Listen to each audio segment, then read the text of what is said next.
दोस्तों, चैनल पर नए हो तो चैनल को सब्सक्राइब जरूर करें और कहानी पूरी सुने।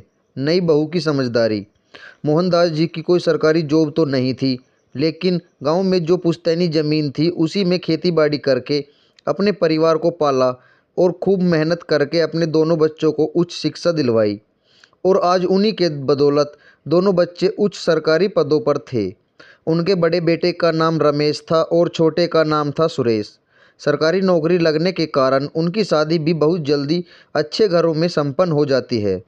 समय बीतने के साथ दोनों के बच्चे भी हो जाते हैं और अब दोनों बेटे अपने बच्चों के भविष्य के लिए शहर में जाकर बसने का निर्णय करते हैं और पिता मोहनदास जी से इस बारे में बात करते हैं। मोहनदास जी दोनों बेटों के निर्णय से सहमत हो जाते हैं, लेकिन वह खुद शहर जाकर रहने से यह कहकर मना कर देते हैं कि हमें कहाँ शहर का वातावरण रास आएगा, हम तो गांव में ही ठीक हैं।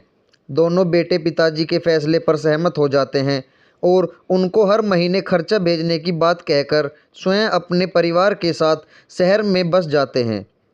अब जब तक मोहनदास जी जीवित रहे तब तक उनकी पत्नी सुशीला जी भी गांव में ही रही, लेकिन पति के मृत्यु के बाद उन्हें अकेलापन खलने लगा और बुढ़ापे की वजह से बीमार भी रहने लगी। तब पड़ोसियों ने कहा, अम्मा जी अब बुढ़ापा आ गया है, अब अपने बेटों बहू के पास जाकर क्यों नहीं रहती। अब बेटे बहू बुढ़ापे में काम नहीं आएंगे तो कब आएंगे। सुशीला जी को भी अपने पड़ोसियों की बात सही लगी और उन्होंने अपने दोनों बेटों को खबर भिजवा दी कि उसे लेने आ जाए। तो उनका बड़ा बेटा रमेश उनको शहर से ले आया और आदर भाव से अपनी माँ का सेवा करने लगा।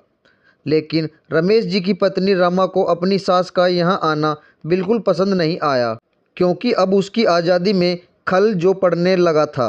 ऊपर से उनकी सेवा और करनी पड़ रही थी।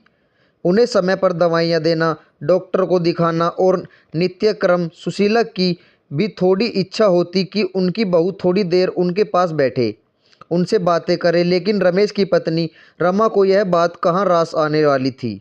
और अब तो आए दिन वह अपनी सास को लेकर रमेश जी से झगड़ा करने लगी। रमेश जी उसको खूब समझाते कि कल तो तुम्हारी भी बहू आने वाली हैं, तो सुधर जाओ, लेकिन रमा उनकी एक बात ना सुनती। और एक दिन रमा ने साफ साफ कह दिया कि आप दो भाई हो तो हम माँ की जिम्मेदारी अकेले क्यों उठाएं। अब से माँ जी 6 महीने इधर और 6 महीने अपने छोटे बेटे के पास रहेंगी। अब रमेश जी भी बेचारे क्या करते, अतः दोनों भाइयों की आपसी सहमति से ऐसा ही हुआ। अब बेचारी सुशीला जी 6 महीने इधर और 6 महीने अपने छोटे बेटे के पास रहने लगी। और जब भी वह 6 महीने अपने बड़ी बहू के पास रहने आती तो फिर वही झगड़े शुरू हो जाते कि बुढ़िया तो गंदगी कर देती है, उसे ठीक से खाना नहीं खाना आता, दिन भर परेशान करती रहती है। रमेश जी भी अपनी पत्नी की इस व्यवहार से बहुत दुखी रहते थे, लेकिन पत्नी के आगे उनकी एक न चलती थी। रमेश जी का एकलौता बेटा आदित्य भी अपने माँ के व्यवहार से बहुत दुखी था। वह अपनी दादी का खूब ध्यान रखता और ऑफिस से आते ही सबसे पहले अपनी दादी के यहाँ जाता और दादी जिस चीज़ के लिए भी कहती वह लाकर देता। आदित्य का स्वभाव बहुत अच्छा था। अपने दादी के प्रति आदित्य की सगाई अभी 2 महीने पहले ही उसके ही ऑफिस में उसके साथ काम करने वाली रागिनी से तय हुई थी और 1 महीने बाद ही दोनों की शादी होने वाली थी। लेकिन आदित्य का शादी की और कोई ध्यान नहीं था, क्योंकि वह रोज़ रोज़ अपने माँ और दादी के झगड़े से परेशान रहने लगा था। 1 महीने बाद जैसे ही शादी की तारीख नज़दीक आती है तो रमा अपनी सास को यह कहकर किसी वृद्धाश्रम में भेज देती है कि बाद में बुला लेगी। अभी यहाँ शादी के माहौल में उनकी देखभाल कौन करेगा। रमा के आगे किसी की एक न चलती और सुशीला जी को वृद्धाश्रम भेज दिया जाता है। शादी होने के कुछ दिन बाद जब आदित्य की पत्नी रागिनी को पता चलता है कि दादी माँ वृद्धाश्रम में है, तो वह दादी को वापस घर लाने की जिद करती है। जब रमा को यह पता चलता है कि बहू दादी को वापस घर लाने के लिए कह रही है, तो वह बहुत गुस्सा होती है अपने बेटे पर। रमा अपने बेटे से कहती है, कल की आई बहू अब हमें सिखाएगी कि हमें क्या करना है और क्या नहीं।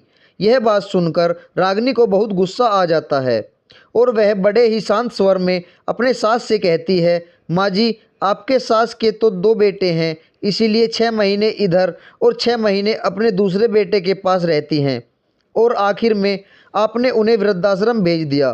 पर आप यह तो सोचो, आपकी तो एक ही बेटा है। आप 6 महीने तो यहाँ रह लेंगे, लेकिन बाकी के 6 महीने कहाँ रहोगी? आपको तो शायद हमेशा के लिए वृद्धाश्रम में रहना पड़े।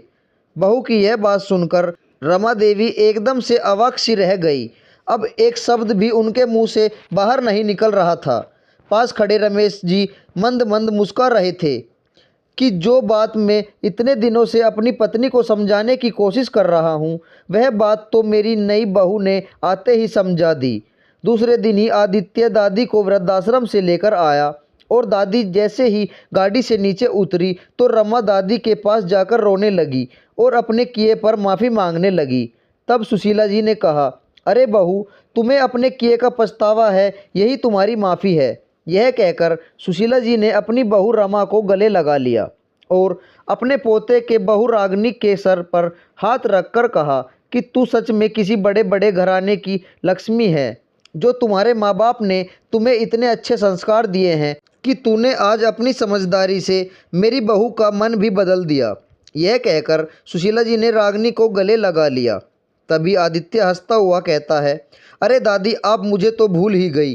तो सुशीला जी कहती हैं, आज तू भी आ जा, तू तो मेरा लाडला बेटा है। खड़े रमेश जी खुशी के आंसू आंखों में लिए आज परिवार को एक होता हुआ देखकर भगवान का शुक्रिया कर रहे थे। तो दोस्तों, यह कहानी जीवन की एक सच्चाई को दर्शाती है कि हम जो भी कर्म करते हैं, ईश्वर हमें वही वापस 2 गुना कर लौटाता है। अगर हम बच्चों से अपेक्षा करते हैं कि वह बुढ़ापे में हमारी सेवा करेंगे, तो हमें भी अपने माँ बाप की अपेक्षा को पूरा करना चाहिए। दोस्तों, अगर आपको यह कहानी पसंद आई हो तो लाइक, शेयर और हमें कमेंट बॉक्स में अपने विचार ज़रूर बताएं। और चैनल पर नए आए हो तो चैनल को सब्सक्राइब ज़रूर करें। आपका बहुत बहुत धन्यवाद।